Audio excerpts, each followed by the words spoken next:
बिस्मिल्लाहिर्रहमानिर्रहीम। अस्सलामुअलैकुम। मेरा नाम समर फातिमा है और आज मैं आप लोगों को दर्जा 8 की सबक नंबर 12 में एक मज़मून है हाजी बेगम, उसके मुतालिक मालूमात फराहम कराऊंगी। बच्चों, आप हमें ये बताओ, हमारा देश कब आज़ाद हुआ? अच्छा, 15 अगस्त 1947। बहुत अच्छे। 15 अगस्त 1947 को हमारा देश आज़ाद हुआ, लेकिन इसे आज़ाद कराने में जिन लीडरान ने बढ़ चढ़कर हिस्सा लिया, क्या उनके नाम आप बता सकते हो? महात्मा गांधी, पंडित जवाहरलाल नेहरू, अब्दुल कलाम आज़ाद, वीर कुंवर सिंह। अच्छा बच्चों, तो ये तो हो गए मर्द हजरात के नाम। क्या कुछ ख्वातीन के नाम आपको पता है जिन्होंने आज़ादी में बढ़ चढ़कर हिस्सा लिया? ठीक है, मैं आज आपको ये बताऊंगी। सन 1857 ईस्वी, जिसे पहली जंग आज़ादी के नाम से हम जानते हैं, उसमें जिस तरह से मर्द हजरात ने बढ़ चढ़कर हिस्सा लिया था, औरतों ने भी उसमें काफ़ी अहम रोल अदा किया है। ये अलग बात है कि उसमें मुस्लिम ख्वातीन का नाम थोड़ा पीछे आता है, क्योंकि उस वक्त का माहौल जो था उसमें औरतों को घर की चारदीवारी में कैद रखना, उनको उनसे घर के कामकाज लेना, उनको घर की जीनत समझा जाता था। इससे ज़्यादा आगे वो चाह कर भी बढ़ नहीं पाती थी। लेकिन इन सब मुश्किलात के बावजूद हमारे बिहार में एक ऐसा नाम है जिसका जो बहुत ही ज़्यादा मशहूर है। जिस तरह से रानी लक्ष्मीबाई झांसी में मशहूर हुई और उन्हें झांसी की रानी कहा जाता है, उसी तरह से बिहार के सासाराम की रहने वाली एक हाजी बेगम है, उन्हें बिहार की झांसी की रानी कहा जाता है। तो बच्चों, हम उनके बारे में मज़ीद मालूमात हासिल करेंगे। हाजी बेगम की पैदाइश कब हुई, वो कहाँ की रहने वाली थी और उन्होंने किन किन कारनामों को अंजाम दिया और उन्हें झांसी की रानी क्यों कहा जाता है, बिहार की झांसी की रानी क्यों कहा जाता है। तो हम ये जानेंगे, हाजी बेगम की पैदाइश सन 1780 ईस्वी में बिहार के सासाराम, एक बहुत ही मशहूर शहर है, वहाँ उनकी पैदाइश हुई। और इनके दादा का नाम सरदार बोदी खान था। ये हिजरत करके बिहार के सासाराम में बस गए थे और इनके वालिद का नाम कुदरतुल्लाह खान था। हाजी बेगम की शादी छपरा जिला में शहरयार खान से के साथ हुई थी। लेकिन उनके साथ अलमिया ये रहा कि बहुत ही कम सीनी में ही उनके वालिद का इंतकाल हो गया और उसके बाद उनके शौहर का भी वफात हो गया। और उनके दो छोटे भाई थे जो कि घर का निज़ाम चलाने में और वहाँ खेती, उनकी बहुत ज़्यादा खेती बाड़ी थी, उसकी देखभाल करने में उतने ज़्यादा काबिल नहीं थे वो। लिहाजा इस वजह से हाजी बेगम को अपने ससुराल से छोड़ के उन्हें मैके आना पड़ा, क्योंकि उनके भाई बहुत ही कमसिन थे और वो छोटे थे। तो हाजी बेगम एक बहुत ही ज़हीन औरत थी, बहुत बाशऊर औरत थी, और वो पर्दे में रह करके घोड़े पर चढ़ती और घुड़सवारी करती और अब शहर में निकल जाया करती थी। और उन्होंने जितने भी वहाँ के काम काज थे बहुत ही माकूल तरीके से अंजाम दिया। वो बहुत ही बहादुर औरत थी। और एक बार का वाक़या ये है कि हाजी बेगम के महल में वीर कुंवर सिंह और अमर सिंह, ये दोनों ने पनाह ली।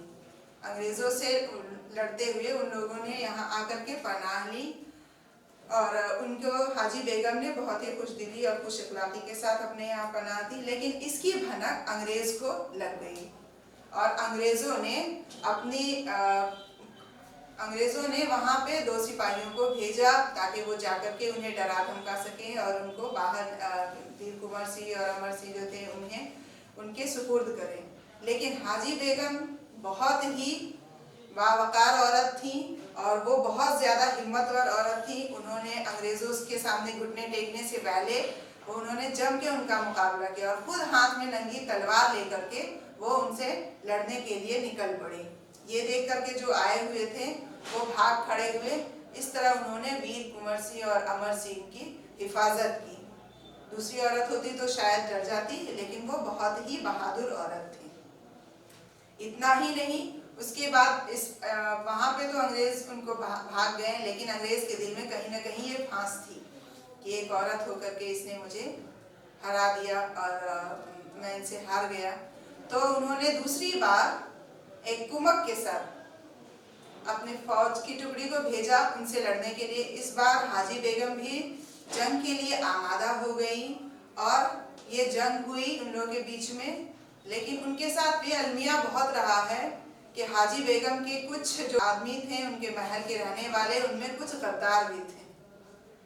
तो इस गद्दारी की वजह से उन्हें शहर में रोपोश होना पड़ा था, छुपना पड़ा था। और फिर उसके बाद वहाँ पे अंग्रेजों ने उनके महल को घेर लिया, उसको तहस नहस कर लिया और अपने कब्जे में कर लिया। और इस तरह से हाजी बेगम ने पूरी जिंदगी बहुत ही बहादुरी के साथ अपनी गुजारी और उनकी वफात सन 1859 ईस्वी में हो गई। तो उनका नाम बहुत ही बहादुरी के वक्त में जोड़ा जाता है और इसीलिए उन्हें बिहार की झांसी की रानी का तमगा भी दिया गया। तो बच्चों, हमें ये सीख लेने की ज़रूरत है कि हमें मुसीबत से घबराना नहीं चाहिए। जो मुसीबत आए उस मुसीबत का डट कर सामना करना चाहिए। क्या होता है? बहादुरी। ठीक है बच्चों, आप भी रिपीट करो मेरे पीछे। दिलेरी यानी बहादुरी, जाबाजी यानी जान की बाजी लगाना। अभी जो हम लोग चैप्टर पढ़ रहे थे उसमें कई जगह ये जिक्र आया है कि हाजी बेगम ने जान की बाजी लगा ली, यानी कि जाबाजी की। मुजाहिदाना, शजाअत और शहादत के जज्बे से लड़ना। हिजरत, हमेशा के लिए वतन छोड़ना। एक सेंटेंस इसमें आया जिसमें मैंने बोला था कि हाजी बेगम के दादा सरदार दूधी सिंह ने हिजरत करके यहाँ पे बस गए थे, यानी कि अपने वतन को छोड़ करके दूसरी जगह चले जाना। ज़ौजा यानी बीवी, वाइफ। बाशऊर, समझदार, अक्लमंद। निज़ाम यानी बंदोबस्त, इसे मैनेजमेंट बोल सकते हैं। पनाहगज़ी, पनाह लेने वाला। बच्चों आप भी रिपीट करो। सुरंग, जमीन के अंदर का रास्ता। पहले पुराने ज़माने में बादशाह के महल में या फिर जो भी होते थे उसमें एक सुरंग बनी होती थी। उस सुरंग के जरिए एक जगह से दूसरी जगह वो लोग निकलते थे। ज़मीन के अंदर का ये रास्ता था। सतून यानी पाया, खंबा, पिलर। अज़म, इरादा। कुमक, फौजी टुकड़ी जो मदद के लिए आए। आमादा यानी कि तैयार होना, रेडी होना, प्रिपेयर होना। तो ये मुश्किल अल्फाज और उनके मानिए बच्चे, इसे आप याद करेंगे और इसकी मश्क करेंगे और क्लास में अगले दिन सुनाएंगे। जीन्स किसे कहते हैं? जीन्स यानी कि जिससे जात पता चले, नर और मादा की जात पता चलती है, उसे हम जीन्स कहते हैं। दो तरह के होते हैं, मुज़क्कर और मुअन्नस। मुज़क्कर जिससे नर की पहचान होती है, इसे तज़कीर भी बोलते हैं। मुअन्नस जिससे मादा की पहचान होती है, इसे हम तानीस के नाम से भी जानते हैं। तो बच्चों अब आपको सेंटेंस बनाना है, ऐसे जुमले बनाना है जिससे ये पता चल जाए कि ये तज़कीर है या तानीस है। तो सबसे पहला है शादी। शादी, बच्चों सेंटेंस बनाओ। ऐसा बनाना है कि जीन्स जाहिर हो जाए। तो ठीक है, एक सेंटेंस है, कल मेरे दोस्त की शादी थी। यहाँ पर की और थी ये जाहिर कर रहा है। ये कौन सी जीन्स जाहिर कर रहा है? मुज़क्कर या मुअन्नस?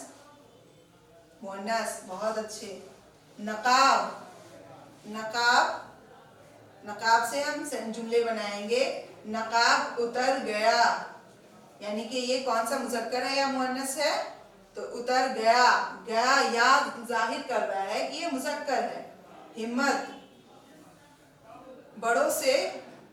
बड़ों के आगे ऊंची आवाज में बोलने की हिम्मत नहीं करनी चाहिए। तो हिम्मत नहीं करनी चाहिए ये जाहिर कर रहा है कि ये मुअन्नस है। उसके बाद मुहासरा, अंग्रेजों ने महल का मुहासरा कर लिया। फिर उसके बाद आया है एक सुरंग। सुरंग, इससे जुमले बनाइए ताकि इसकी जीन्स जाहिर हो। सुरंग लंबी है, बड़ी है। इस तरह के सेंटेंस हम बना सकते हैं जिससे साफ पता चल जाता है कि ये मुज़क्कर है या मुअन्नस है। तो ठीक है बच्चों, अब इसी सबक में आपको इसमें मार्फा और इस्म नकरा चुन के बताना है। इज़ैल के जो जुमले दिए हुए ये जुमले पढ़ेंगे, ये सेंटेंस पढ़ना है आपको और बताना है कि इसमें इस्म मार्फा कौन है और इस्म नकरा कौन सी है। तो क्या बच्चों आपको इस्म मार्फा पता है या इस्म नकरा क्या है? चलिए ठीक है, तो आपको पहले एक बार इसके बारे में बता दूं कि इस्म मार्फा और इस्म नकरा क्या होता है। तो माना के लिहाज से इस्म की दो किस्में हैं, एक है इस्म मार्फा और एक है इस्म नकरा। इस्म मार्फा वो इस्म है जिससे किसी खास शख्स, जगह या खास चीज की मालूमात हो या पता चले। ठीक है बच्चों, प्रॉपर नाउन। और इस्म नकरा वो इस्म है जिससे कोई खास नहीं, इस कॉमन चीजों का पता चलता है। इसे हिंदी में हम कॉमन नाउन भी करते हैं। इससे किसी खास चीजों का पता चलता है, वो इस्म मार्फा हो गया। जिससे किसी आम चीज का पता चलता है उसे इस्म नकरा करते हैं। तो यहाँ पर मैं जुमले दिए गए हैं, उन जुमलों को पढ़ूंगी। अब आपको इसमें आइडेंटिफाई करना है बच्चों कि ये इसमें से इस्म मार्फा कौन है और इस्म नकरा कौन है। तो याद रखिएगा, इस्म मार्फा जिससे किसी खास मखसूस चीज, जगह या आदमी किसी का पता चले। तो ठीक है, आप इसे गौर से सुनिए और आप भी इसे अपने मन में रिपीट कीजिए। शेर शाह के दौरे हुकूमत में कई अफगान कबाइल अपने मुल्क से हिजरत करके रोहतास जिला के सहसराम शहर में आबाद हो गए। ये आपका एक जुमला है। इसमें इस्म मार्फा भी है, इस्म नकरा भी है। अब आपको बताना है कि इसमें इस्म मार्फा कौन सा है और इस्म नकरा कौन सा है। फिर और आगे है, हिंदुस्तान की लंबी सड़क जीटी रोड इन्होंने बनवाई, वो मुगल बादशाह हुमायूं को हराकर दिल्ली की तख्त पर बैठे। तो बच्चों, अब आप इस काबिल हो गए हो कि आप बता सकते हो कि इस्म मार्फा कौन है और इस्म नकरा कौन है। ठीक है बच्चों, फर्स्ट लाइन हम लेते हैं सबसे पहले। शेर शाह के दौरे हुकूमत में कई अफगान कबाइल। इसमें सबसे पहला जो है ये शेर शाह, ये क्या होगा? शेर शाह क्या बता रहा है? किसी खास का नाम है या आम का नाम है? नहीं, ये शेर शाह का मतलब शेर शाह कोई एक पर्टिकुलर आदमी है। तो इसीलिए इसे हम डालेंगे, इसमें डालेंगे मार्फा में या नकरा में? मार्फा में। Very good. तो ये हो जाएगा शेर शाह। उसके बाद है इसमें दौरे हुकूमत में कई अफगान कबाइल, तीन हम इसमें से आइडेंटिफाई कर देंगे, अपने मुल्क से हिजरत करके रोहतास जिला के सरसराम शहर में आबाद हो गए। यहाँ पे एक मुल्क आया है। ठीक है बच्चों, मुल्क से क्या मतलब है? मुल्क का जब हम बोलते हैं मुल्क, तो ये जाहिर नहीं हो रहा है कि कौन सा मुल्क है। ये कोई भी मुल्क हो सकता है, Hindustan, Pakistan, China, Japan, Germany, France, कुछ भी हो सकता है। तो मुल्क इस तरह से बोलने से तो ये किसी भी कोई खास मुल्क का नाम पता नहीं चल रहा, इसीलिए हम इसको कहाँ रखेंगे? क्या इसे मार्फा में रखेंगे? नहीं, इसे इस्म नकरा में रखेंगे। ये हो गया मुल्क। ठीक है, उसके बाद है इसमें रोहतास। मैंने बताया था, अभी समझाया था कि जब खास जगह का नाम हो तो वो हो जाता है इसमें मार्फा। तो रोहतास है, सरसराम है, ये सारे इसमें मार्फा आ जाएंगे। फिर है हिंदुस्तान की लंबी सड़क। हिंदुस्तान भी एक खास हिंदुस्तान, क्या और कोई हिंदुस्तान है? नहीं, सिर्फ एक वाहिद हिंदुस्तान है, इसलिए हिंदुस्तान भी इसमें मार्फा में आएगा। और यहाँ पे सड़क है। सड़क से तो कुछ भी है, कोई भी सड़क है, कोई पर्टिकुलर सड़क का नाम नहीं ले रहे हैं। यहाँ पे जीटी रोड है। GT road grand trunk road, जिसे शेरशाह ने बनवाया था। तो जीटी रोड जब बोल रहे हैं तो ये एक खास रोड का नाम है, इसे हम डालेंगे इसमें मार्फा में। Sorry, GT road. मुगल बादशाह हुमायूं को हराकर दिल्ली की तख्त पर बैठे। फिर इसमें है आपको बादशाह तो कोई भी हो सकते हैं, कोई खास बादशाह का नाम अगर हो तो ये बादशाह का मतलब सारे किंग, तो ये आ गए इस नकरा में। लेकिन हुमायूं है तो हुमायूं जो है वो खास एक आदमी का नाम है, खास बादशाह। हुमायूं का मतलब हुमायूं होता है, शाहजहां या फिर अकबर और कुछ नहीं हो सकता। तो इसीलिए इसे इस मार्फा में रखेंगे। फिर है दिल्ली। दिल्ली आपके देश की राजधानी है। और क्या और भी कोई दिल्ली है?